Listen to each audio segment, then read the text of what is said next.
welcome back to my channel. I am Canna Campbell. A quick reminder before we begin today's video, and that is a capsule wardrobe video if you haven't noticed, and that is to please make sure your notification bell is switched on for my channel so you know the moment I have published a fresh video for you. Please also make sure you are following me on my fun everyday Instagram account at Canna Campbell Official, because this is where I share with you fresh, different content around capsule wardrobe, fashion, beauty, minimalism, and motherhood. And you also get to see inside my crazy mad home which is completely full of mad chaos, you could say. All right, so today's video, as I said, is a capsule wardrobe video. Over 4 years ago, I published this video. It was a video as to how I built my capsule wardrobe incorporating a minimalistic philosophy, and it had over 340,000 views. Now, so much has changed since then, so I thought it would be really fitting to make you a fresh video, not only sharing with you how I built my capsule wardrobe, but also how I have maintained it, because my life has changed so much since then. I've had 2 more babies, we've moved to the beach, we've had COVID, so I'm working from home so much more. I'm doing less keynote speaking in front of people, but more keynote speaking behind a screen. So my wardrobe and my lifestyle has massively changed. But one thing that hasn't ever changed, and I think has only ever grown, and that is my love, value, use, and appreciation for my capsule wardrobe incorporating a minimalistic philosophy, because it's always really worked in unison and in a complementary way to my financial goals. So let's get started. Now, today's video is proudly sponsored by and a collaboration with Lily Silk. I always love working with Lily Silk because I really love their pieces, in particular their knitwear. So thank you, Lily Silk, for proudly sponsoring and collaborating with me today. All right, so the first step to building a capsule wardrobe, in particular if you want to incorporate minimalism into your life, and that is to have a long, hard, honest look at your lifestyle and your lifestyle needs. What do your days and your weekends really look like? What are the types of clothing you need to wear for those events? As I said, my life has really changed since 4 years ago. I was going to the gym lots. I'm not nearly going to the gym as much now with 3 children. Wish I had more time to myself. I am going to less events because of COVID and obviously social distancing. I'm doing more meetings behind a screen through Zoom and keynote speaking through Zoom. So less, events and less meetings in the office where I'll be dressed up in a high-end corporate look. And I'm, of course, spending more time at home with my children. So very much needing just jeans and a t-shirt like I'm wearing now. So what I recommend you do is grab a piece of paper and a pen and write down what the things you do typically during the week. That is then the formula for you to then take when you go shopping and when you go through your wardrobe, which we'll be doing in a few steps further.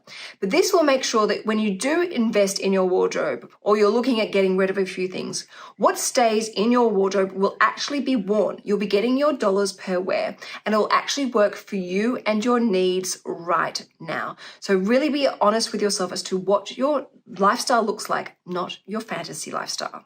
The next step is to go through your wardrobe. Now, previously, back 4 years ago, pre-3 children, I would pull absolutely everything in my wardrobe, empty out all the drawers and all the wardrobes and just put everything on the bed. However, I don't have as much time and my anxiety levels would go through the roof with the massive mess. So what I simply do is break it down, a little bit like the $1,000 project. So I will just simply focus on one drawer or one part of the wardrobe or one cupboard at a time. I will go through, for example, in this cupboard here, each piece individually. And this is where I will invest most of my time, because this is where the most awareness and lessons and insights are to be had. So stopping and asking myself, okay, what did I buy? Where did I buy it from? This is really important because I have found that there is a common trend of items that are tired, worn out, looking tatty, or don't reflect my style have come from a common denominator shop. So I now know by going through my wardrobe not to shop in that store anymore, that my money is being wasted. When I go through these items, I'll come across items that I live in and I love, and I will make a mental note that that is a great shop for me, that the cuts are really nice, the fabric is high quality, it's well made, it suits my lifestyle, it suits my sense of style and taste, and the fabric's really good. So this is a really good time to get to know you and get to know your style and get to know what is actually of quality and substance and worth investing your hard-earned precious money into when it comes to your wardrobe. And again, coming back to step number one, as you're going through these items, looking at each one, ask yourself, is this, for example, a dress that will fit my needs? Where on my list will this dress be appropriate for? And this is one of the great things about doing this, is you start to really appreciate versatile pieces. So I will come across a dress and initially I'll think, oh, I can only wear that to a special event or a wedding. But then I realize, no, actually I can wear that in multiple different ways because it's actually quite a versatile piece. And therefore that item will stay in my wardrobe. Now, this is also somewhere you need to be particularly ruthless. You need to let go of items that you don't wear anymore. So what I would recommend you do is simply put them in a bag, in a cupboard, and put them somewhere else for a couple of months. And if you don't miss them, you know to get rid of them completely. And when I say get rid of them completely, get rid of them in a responsible way. So look at selling them to the secondhand economy. Look at giving them to a friend. Look at donating them to charity, or also you could always look at swapping your items with someone else that you know that loves that particular item, and you might be able to swap things in your wardrobe so you're getting the most amount. Remember, having a wardrobe is not about spending a whole pile of money and then throwing it all away. It's about making sure that your wardrobe is an investment in your self-reflection. Now, I'd love to use this opportunity to quickly mention to you about Lily Silk. As you know from watching my other capsule wardrobe videos, which I will link in the video description box below, Lily Silk knitwear are fantastic. I own so many pieces. They're really classic and they're really versatile and they're really well made.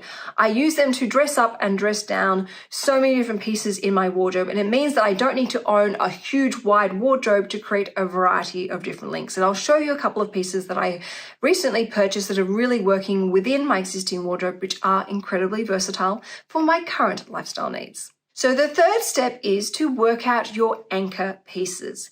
These are the pieces in your wardrobe that you absolutely love. They are your non-negotiables. You would never even think twice about ever getting rid of them because they reflect your own personal style and taste. They're really comfortable and they fit you perfectly. Now, for me, my anchor pieces have got to be my frame denim boyfriend jeans and my black leather pants.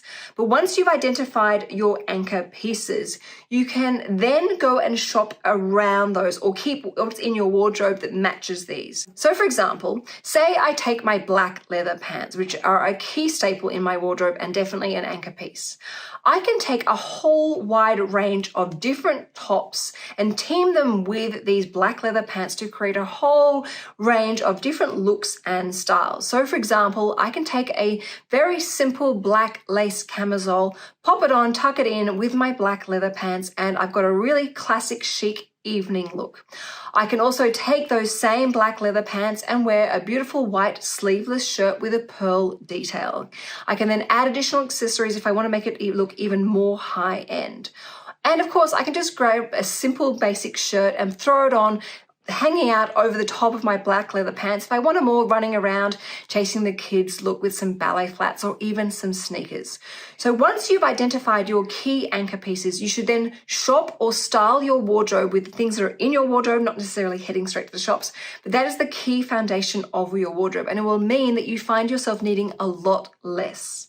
My fifth and final tip for building and maintaining a capsule wardrobe, and that is to review on a regular basis. Old habits die hard. We are constantly surrounded with temptation. So what I recommend you do, and this is something that I need to do again because it's been a while since I've done it, and that is make a list in your phone or somewhere where you can easily access it of all the items that you already own. Make sure you make a list of all the dresses that you own, the color and the style, and if a particular type of functional theme that that particular dress holds, such as a corporate dress or a party dress or a daytime barbecue dress. So that anytime anytime you're going to the stores or you're browsing online, you can quickly refer to that list and it reminds you as to how much you actually already own, and potentially you don't necessarily need what you're thinking of buying because you've already got it. This will also stop you from buying duplicates, and it can also catch you for when you're potentially going rogue. When it comes to my capsule wardrobe, I always, as you would probably know, maintain a really strict color palette. It's always been blacks, blues, and all the basics, the neutrals, with a pop of light blue and a pop of light pink, as you can see behind me. But recently I went a little bit wild, and when I caught myself doing this, I was able to stop and actually catch myself and really question what I was doing. And I realized that my lifestyles had actually evolved and changed. My taste was slightly widening. And because of that, I allowed within a controlled and agreed limit to allow some extra color that I was really finding myself drawn to, as my needs and my tastes and my styles had slightly evolved and changed. So I allowed in a little extra pop of hot pink and a little bit of khaki into my life to give my wardrobe a little bit of an additional dynamic or a bit of an additional dimension to mix up my wardrobe. But by having a regular review of your wardrobe, you can catch yourself red-handed if you're about to do anything destructive or go off track or go down a garden path or be led off into temptation when it comes to building and sticking to your capsule wardrobe. All right, everyone, I'm going to end this video sharing with you 3 very different looks that I have created with 3 key pieces from the current Lily Silk collection. And you will see how I have been playing in my wardrobe, creating 3 different looks that range from casual, corporate to cheeky date night using these 3 key pieces. And you can really see the importance of investing in high quality, not necessarily expensive, but good quality, versatile pieces to help build and maintain your capsule wardrobe. All right, everyone, I hope you enjoyed this. And of course, don't forget to make sure you're following me on my fun Instagram account. All right, watch this now.